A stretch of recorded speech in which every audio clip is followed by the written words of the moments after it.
Hey everybody, it is Shamika coming to you with another video.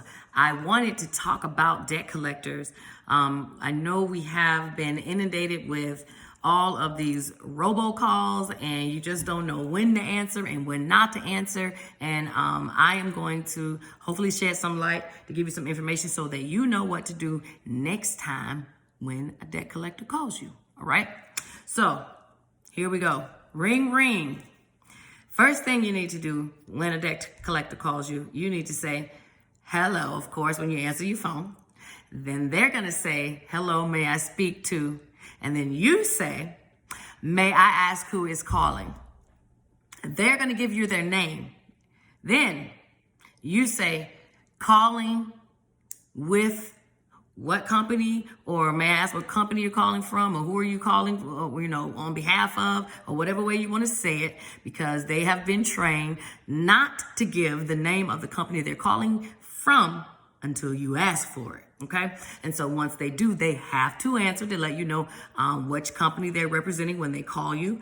And once they say who they are, if you don't want to talk to them, hang up the phone. All right. So I'm going to tell you why you need to hang up the phone. Okay. First of all, if it's not in writing, it doesn't exist. Let me say that again. If it's not in writing, it doesn't exist. Okay. So a lot of times when you guys are settling your debts and you're calling these companies and you're making arrangements and then you say, hey, are y'all going to delete this from my credit when I pay it off? And they say, yeah. Sometimes they make good on it. I'm not going to say everybody is a liar, but what I will say is if it's not in writing, it doesn't exist. They can tell you whatever you need to hear to get you to settle that debt, because that individual that got you to settle that debt, they're getting a commission. So they want to get paid their money. So they will tell you whatever they have to get you to settle that debt. But if it's not in writing, it doesn't exist. So if they do not remove it from your credit, there isn't anything you can do other than maybe call them a lot and harass them and say, y'all promised me y'all were going to do it. But other than that, there is no recourse that's going to make them do it. Okay, so keep that in mind. So when the debt collector calls you, which I find that hard to believe that they're still calling with all these robocalls, I feel like nobody answers the phone anymore. But if you do, here's how you handle it other than the way that I just announced to you. So I'm going to tell you why you should never take their phone calls. Okay. You should never take their phone calls because, one, like I said before, if it's not in writing, it doesn't exist. So you can talk about whatever you want on the phone, but they can change their mind at any time, because you're just talking to a representative from the company. It's not like you're talking to the president or somebody that's going to be held in, a full accountability if something goes wrong. Okay. The next thing you need to know is the Fair Debt Collection Practices Act says that they cannot call you between the hours of 8 in the morning and 9 o'clock at night. So if you're starting to get calls from debt collectors super early in the morning or after 9 o'clock at night, then there's a problem. Okay, we definitely don't want that to happen. That is definitely a violation. That's $1,000 violation. So every time they call you and you take down their name, the time they called, and who it was that called you and what company, you actually can go and take that to a lawyer and keep your good records now. But take that to a lawyer and you can prove that they called you as long as you got the time and all that, and keep your records on your phone. But if they call you after those times or before those times, keep those records and go and sue and get your $1,000. I promise a lot of those companies will be willing to settle and take that debt off of your credit and not pay you, but they will work with you to get it removed because they know they are in violation. Okay, so if you didn't know, and I'll say that again, go to the Fair Debt Collections Practices Act. It will give you all list of all the things that creditors can and cannot do. But if you don't want to go and read, don't worry, I'll be making videos. But that's just so you know, between the hours of 8 a.m. and 9 p.m., they cannot contact you at all. Okay, so another reason why you don't want to talk to debt collectors on the phone. Now, remember I said if it's not in writing, it doesn't exist. That's only from their mouth to your ears, but not from your mouth to their ears. Now, I'm going to explain what I mean. If you choose to settle in on a payment agreement with them and you say, I'm delinquent on a debt and I'm calling in to settle my debt, and I agree to pay $25 a month. Although you may have not signed a contract or anything yet, when you make that agreement, this individual can go in the system and update it that you and them spoke on this date. And now that item that was reported on your credit for who knows, 2 years or 3 years, it has now been updated to reflect a new date as of the date that you and this company entered into a new agreement when you said you would pay them a X amount of dollars every month. So if you're going to get into a repayment or some type of settlement, please, you can go online and find free letters or free templates for this.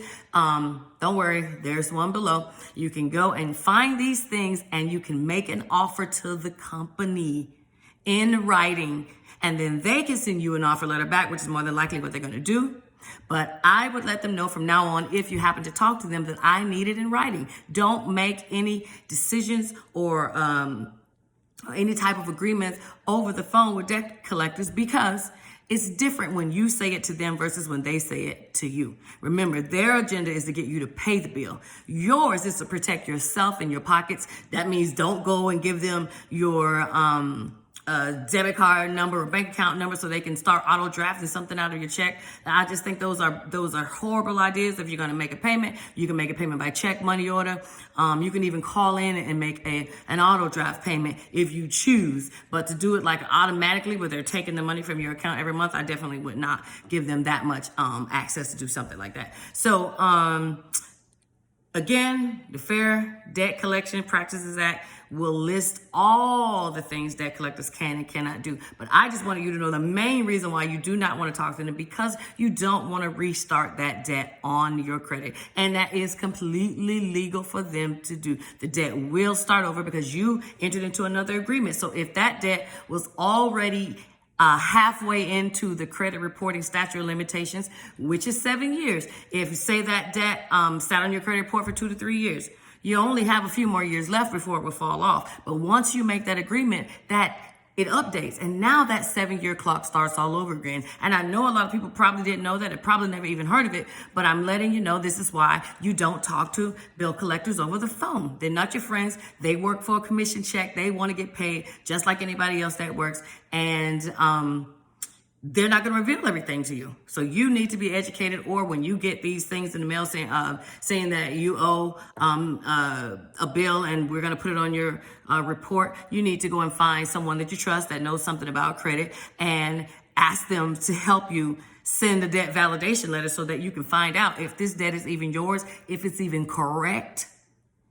You know, there's a lot of times that's not even correct. Sometimes it's not even yours. So you need to find all of those things out before you start talking to these people on the phone. And the reason that I'm stressing all of these things right now is because it's almost tax time. And every time I applaud all of you guys that use credit and you may have gone delinquent, but you want to make it right and you want to pay your bills. That is great. But please look at my other videos. Don't rush out and pay these guys, because it may not be to your benefit to do so.